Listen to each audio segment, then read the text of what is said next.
Now we are talking about, as I said, it's a new section, a new lecture, maybe going across different hours, different sessions. We are talking about GDP, this magic figure which seems to be the only or at least only decisive figure when it comes to economics and when it comes to the economy. You open a newspaper where something is mentioned about economics or economic development. You listen to the news, part economics. What do you see? GDP. Most likely it plays some role there and is mentioned. It is indeed one of the most important figures to understand what is going on. And it is probably as well one of the most mistaken, misunderstood, misconceptualized figures. The one problem already starts with the name, actually. At least pointing out a certain tension or a certain dimension which we have to be aware of. The second most important term showing up in such news is globalization. This is always something coming up, global markets, world economy, in different forms. And I'm talking about the economic dimension of globalization and not anything else. If you look at GDP, what it actually means is gross domestic product. And then we face this challenge or the fact that on the one hand, the most important thing is about domestic production, meaning what is happening, what is taking place on the national level. And then you have the second most important, which is about globalization, meaning you can say even contradicting the principle of nationality. It is important at least to keep this in mind and to see the tension we have there, which makes it possible as well to understand in a clearer way what this GDP is about.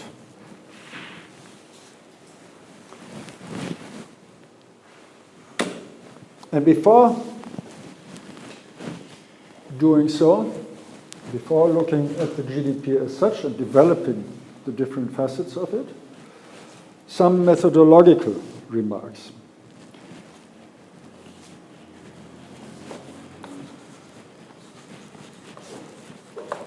If we look at GDP, it's very concrete. We have one figure.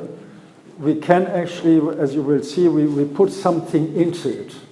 There's a basket of things that go into this GDP. So in this way, it's very concrete, it's tangible, we know we can put names on it. But at the same time, there is something abstract about it.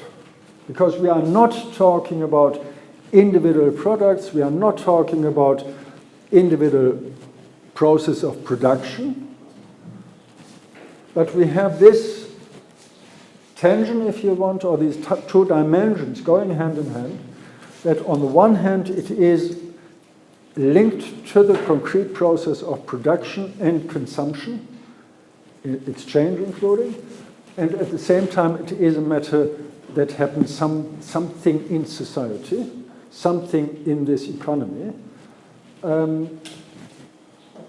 which has different connotations.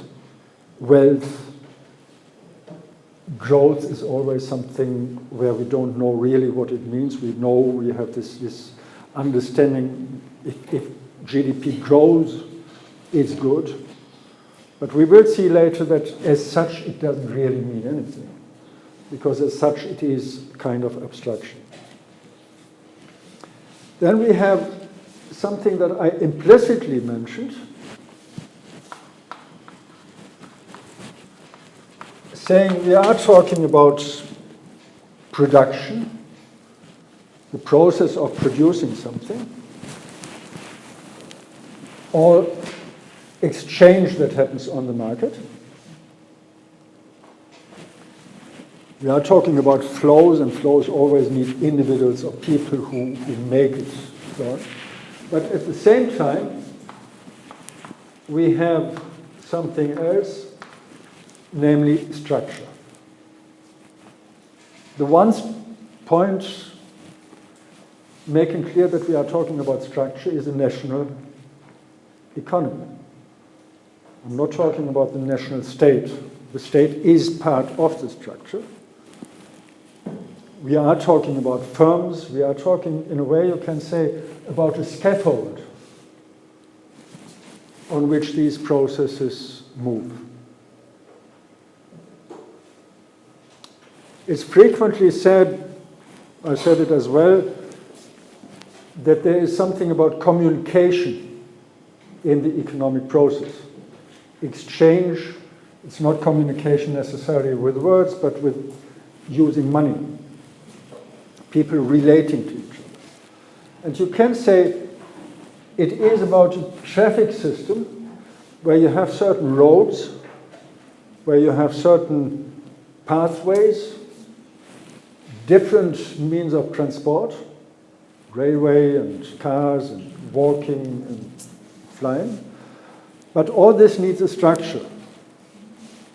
We cannot simply take the car and go somewhere, wherever we want. We stay on the street, on the road, hopefully, and otherwise we have a problem. Even if you go off-road, there may be a fence. So this is important to think always these two dimensions at the same time. A traffic system, traffic lanes are useless if they are not used, meaning if there is nobody traveling on them. So if you have firms, if you have market structures, if you have laws regulating what is going on in terms of exchange, in terms of the conditions of production, if you have all these regulations in place, they don't mean anything if they are not used. This is important to keep in mind, and using them means as well using them in a very specific way, modus. You can do it in different ways. There's still an essential question, well, maybe at some stage an essential question for me. If I see the traffic light on green while I'm walking, I always think I can walk.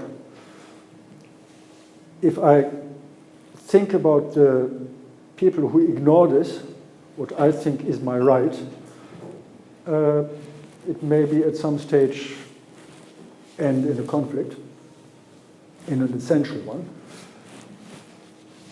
I don't know if the law is different here, that you still crossing a street, if there's green, you don't actually have the right. But from what I know from most of the countries, you can just walk and the car has to stop if it's going around the corner, for instance, turn. Anyway, structure process. And if you are allowed or not, it doesn't matter if you behave in this and that way. If you ignore traffic signs, this is another problem or question of you don't have to observe all the rules. And we never observe all the rules. In many places you would have actually a conflict that if you observe all the rules, the system stops because there are contradictions. Sometimes the one regulation says A, the other says B, and they are not compatible. So you have to find a way around. Now there is another one, and all these three dimensions are linked again. So you have it horizontally and you have it vertically. That is the level of appearance, of phenomena. We see something. This is something we immediately can detect. It's visible, it's tangible. But there is something else to it. That's the essence. What are we talking about if we see something, and I say it now this way, that looks like a chair? Does it mean it is a chair? It may be that it is made of paper. I would not say it's a chair then, even if it looks like a chair. Latest, when I try to sit down, I mention the category chair may be wrong, at least in my impression, or it is not a chair. Now, this is relevant as well for talking, for instance, about the equality on the market. We talked about it in terms of the formal equality. In legal terms, you have equal actors on the market. But then we see as well that there is an essential difference when it comes to market power. We have monopolies and we have small little enterprises that are depending on large actors. We are customers. We have the same right, same standing as the shopkeeper, from the small shop or from the supermarket. I don't know to which extent we can determine the price. In abstract terms, we can, being customers, not being individuals, but being the group of customers, and the demand of all customers matters. That's what the model says. But as individual, I don't have the power. If I have a large enough shop, I have the power and say, sorry, you pay, I don't know what, tomorrow an increase of the price by 5%. Now, this is as well something where possibly the structure matters and there is a limit to what I can do as a shopkeeper. But at least this equality is not something we can immediately perceive. It may be essentially a different story, different to what is suggested by the law. The law is very simple, very clear there. Equality in front of the law. Now, GDP, there are two basic questions about it. And this is as well, looking at these questions, very important, not to say essential, when it comes to this point of understanding, clearly understanding the concept of GDP. Not looking just at a figure, it increases, everything is great. But to look at what does this figure actually mean? Is it, first point, reflecting the structure of the economy? We talked about different departments, different sectors. We talked about different ways of making a life, making a living, sorry. But is the GDP simply the figure telling us, okay, if it grows, you make a better living? Because that's the initial understanding. Phenomenon. Growth of GDP, everything is fine, wealth grows, I'm better off. Then, is it, and this is linked question, is it really a matter of daily life? What does it mean if the GDP of an economy, national economy, grows? How relevant is that for me as a person who is not struggling or struggling with the production and reproduction of daily life? Because the suggestion, again, is GDP growth, wealth grows, well-being grows, and that means, at the end of the day, I'm better off. Life is easier. Just going back one step, we talked about the areas of societal and individual production and reproduction. And this is about the structure, or an important part of the structure of society. Today, the main and central point of the entire economic system, and with this of our societies, is market production. This was exactly this process with industrialization, that everything was shifted to the market. Everything means increasingly. You have this initial accumulation, you have this initial commodification with the industrialization. Things are mass-produced. You have the division between classes, even if you have equal actors. And you have, with this, the need that everything that is essential, that is part of this production and reproduction, is going through the market.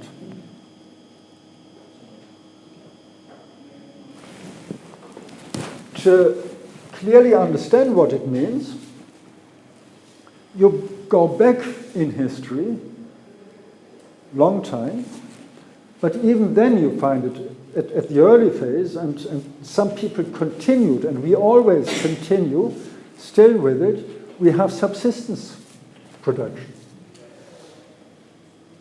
It's not going via the market. Whatever it may be, if it's DIY, do it yourself. If it is the bread I bake, I did this. This I did. Is it the meal I prepare? I never did that. Well, rarely. Is that is a matter basically of subsistence, especially when it's production, about the production. I produce the meal, I produce the vegetable in my garden. I produce a table instead of buying it. That's there and not here. Then we have the simple exchange, meaning I produce something, somebody else produces something, and that's exchange. And we still have this.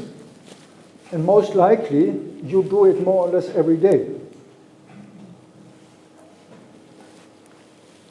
You are good in the one thing, calculating the formulas, and you are good in getting the concept. You sit together and you discuss it. That is exchange. Or same size, kind of same taste. You say, can I have your jacket? I want to go out, hang out with my lads, with my friends, and it would be nice to have another jacket. Fine, you can have it. You don't sell and buy, but next week the other comes, actually you have this lovely trouser, can I have it this way? Something like this. Exchange. Exchange of knowledge, exchange of different things. Can I have the book? Fine, you have it. It's returned. A month later or whenever. Actually, you have this piece of music there on your phone. Can I just have it and listen to it? Things like this. Exchange. Simple exchange. And it still and always plays a role in different ways. But process of industrialization, commodification, capitalization, more and more of it goes into the market. This is why I rarely prepare the meal, because there is a microwave. I can just get my ready-made meal, throw it 3 minutes into the microwave, and that's it. I'm just too lazy to do it for myself. I did it actually when I have had people visiting me or something, but that's something different. But you have more and more, and you have actually in that case as well, you have your party service. So it's not only goods, it's as well services. Come on, I have some people coming, bring me the food there. For 20 people, for 50 people, for 2 people. Doesn't matter. Kind of you can buy, not everything, but increasing range of goods. It is important that with this conceptualization of GDP, this is, in capitalist market societies, the really important point. This is what counts.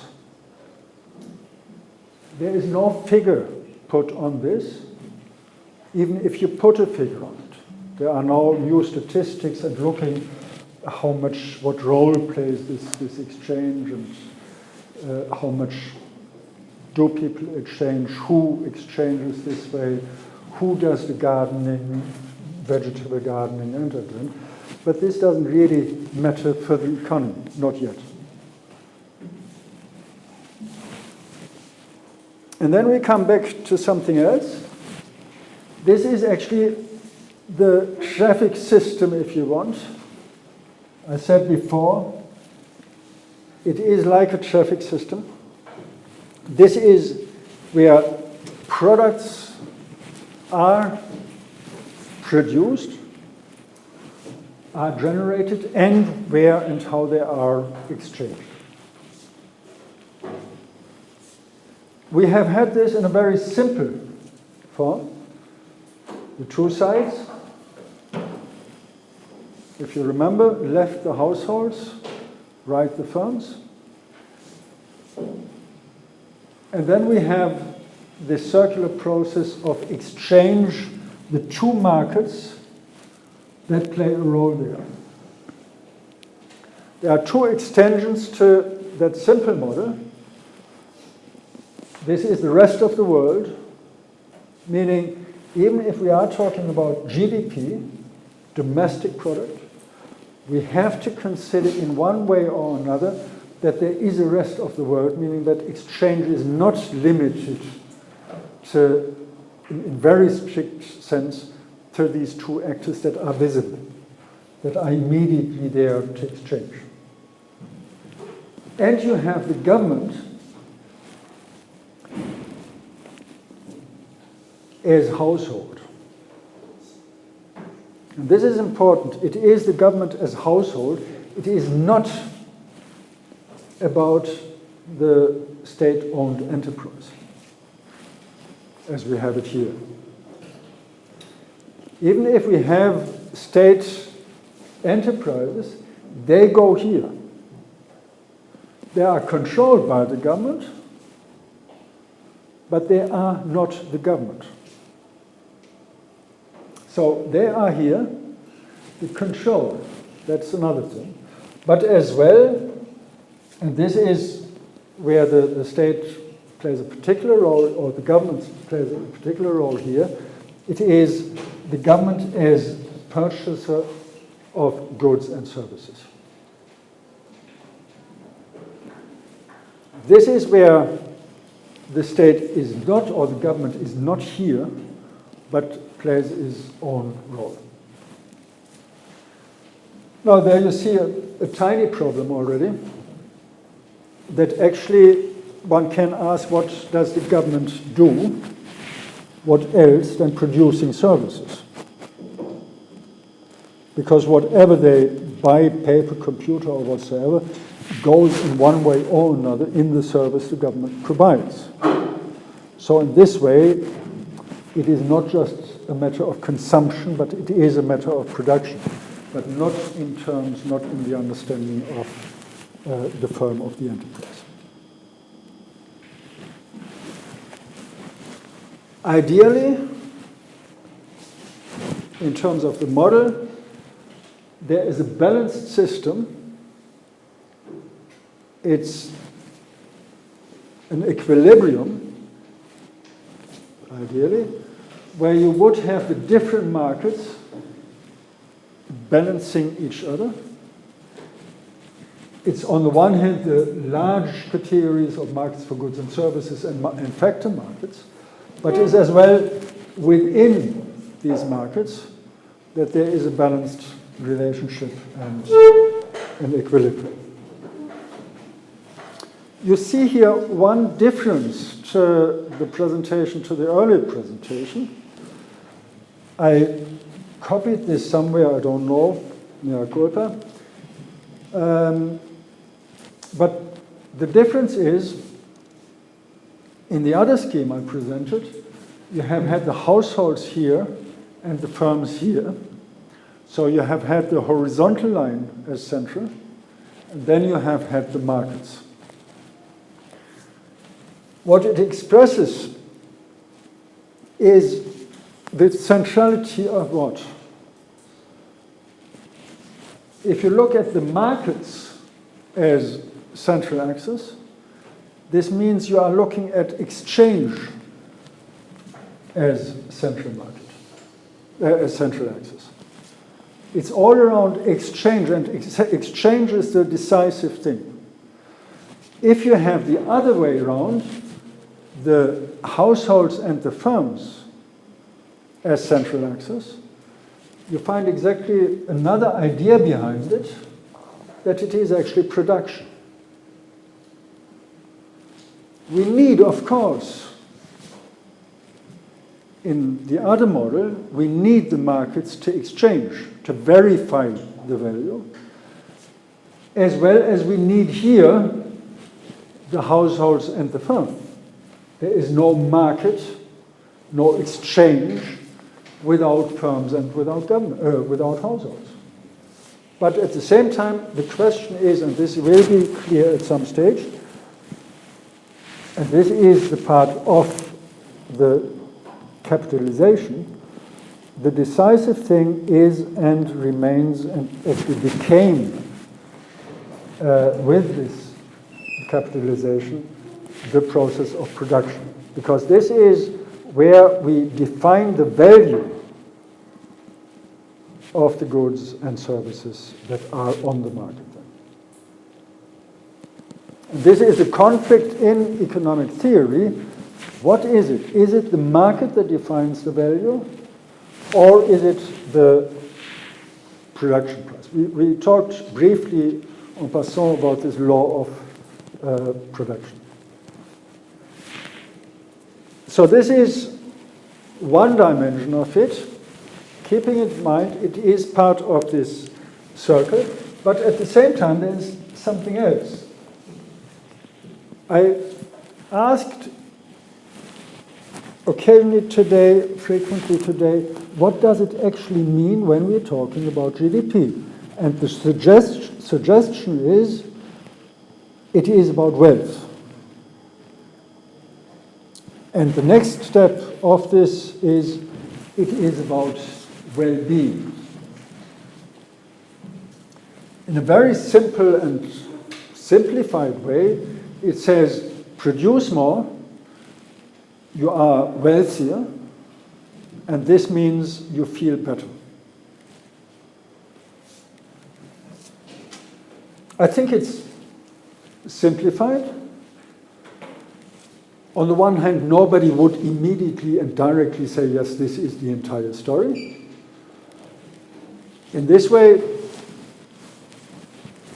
you would not find this extreme promise, if you want, get wealthy and then you get well.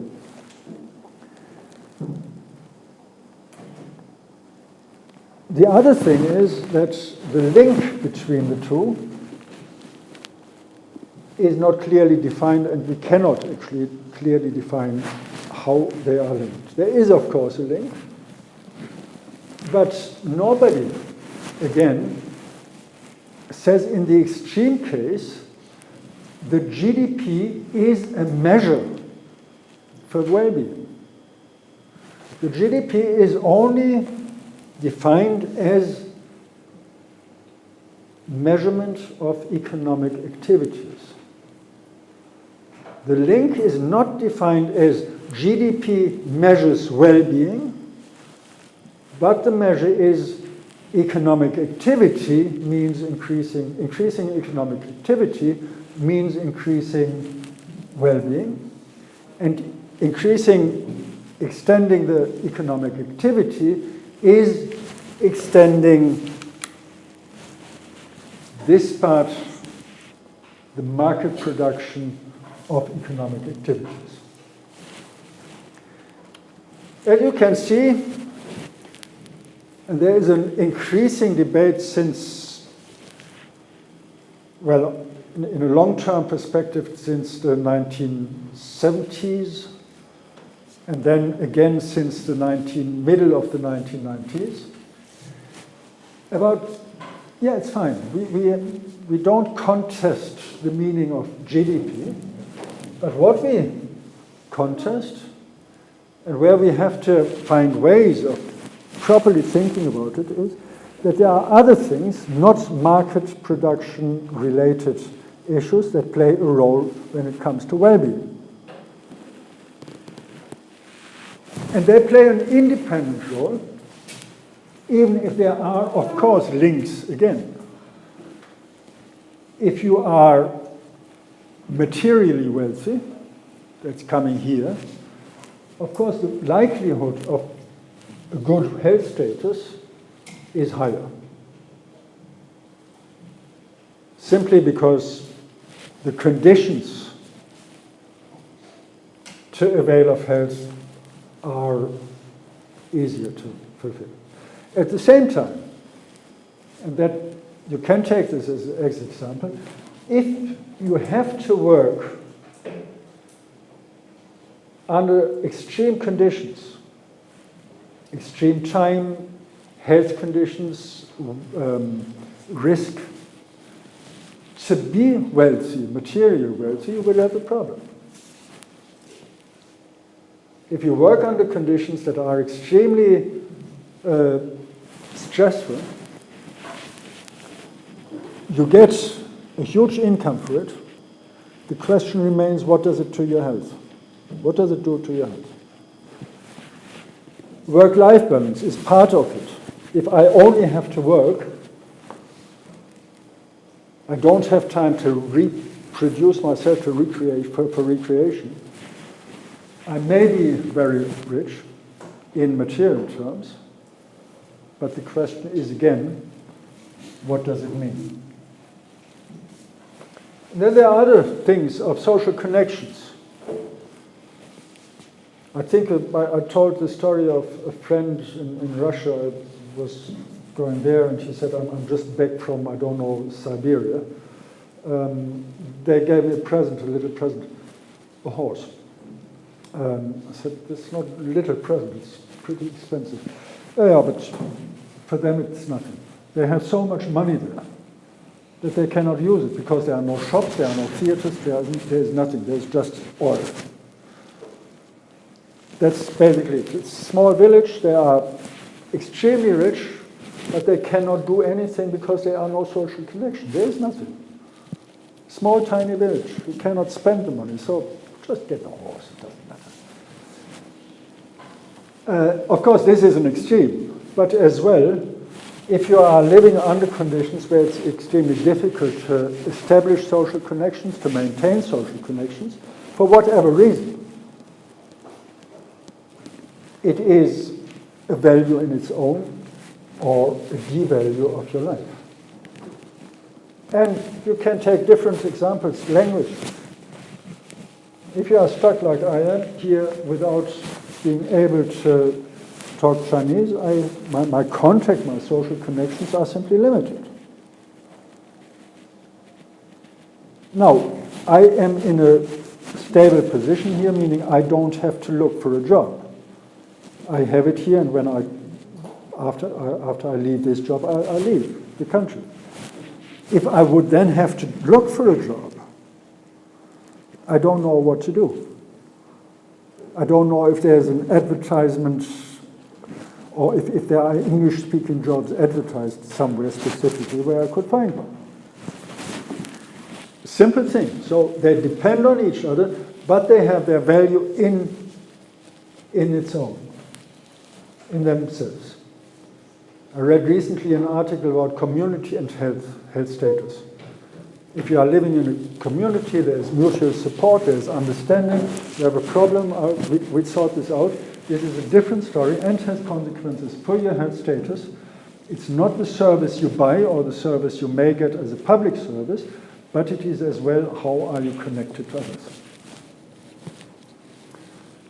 All these different things, environmental quality, personal security, do you feel safe, are you safe, and as well this subjective well-being, whatever it means. And sometimes it means something you cannot influence at all.